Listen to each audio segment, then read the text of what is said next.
Tuneli Murrizit, i cili u hap për qytetarët pak përpara zgjedhjeve të vitit 2025, me nxitim elektoral, propagandë dhe ceremoni festive, sot, pa kaluar asnjë vit nga hapja e tij, ai ka pësuar krisje dhe çarje, duke rikonfirmuar në mënyrë më kriminale se kemi të bëjmë me një vepër të realizuar jashtë standardeve teknike dhe atyre të sigurisë. Kjo që ka ndodhur nuk ishte e paparashikueshme, pasi këmbanat e alarmit kanë rënë shumë më herët, si gjatë ndërtimit tunelit dhe pas hapjes së tij, ku inxhinierët e Departamentit të Infrastrukturës të Partisë Demokratike kanë deklaruar se kjo rrugë dhe ky tunel në veçanti ishte jashtë standardit dhe përbente rrezik serioz për jetën e qytetarëve. Ky alarm profesional u injorua. Sot faktet janë mbi tokë. Tuneli rrezikon të shembet.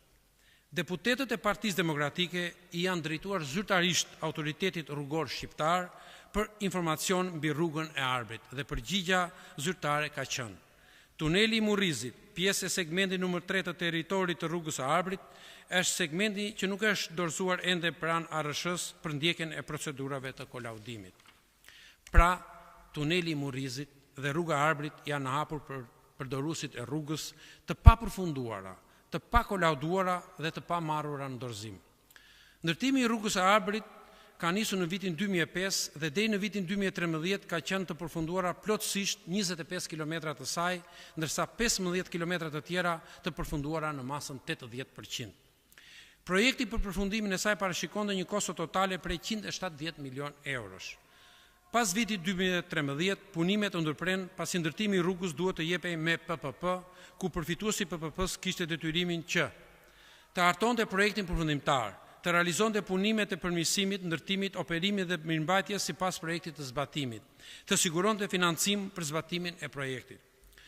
Ndërtimi i kësaj rruge, kontrata së cilës parashikonte përfundimin e saj me Çelsa në dorë, me një vlerë prej 267 milion euro, me shtesat e realizuara në ndër vite, ju kushtoi qytetarëve shqiptar 450 milion euro. Përfituesi i PPP-s është i njëjti subjekt që realizoi dhe tunelin e dështuar dhe famëkeq të Llogaras.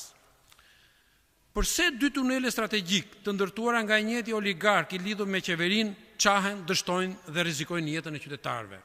Kjo nuk është rastësi.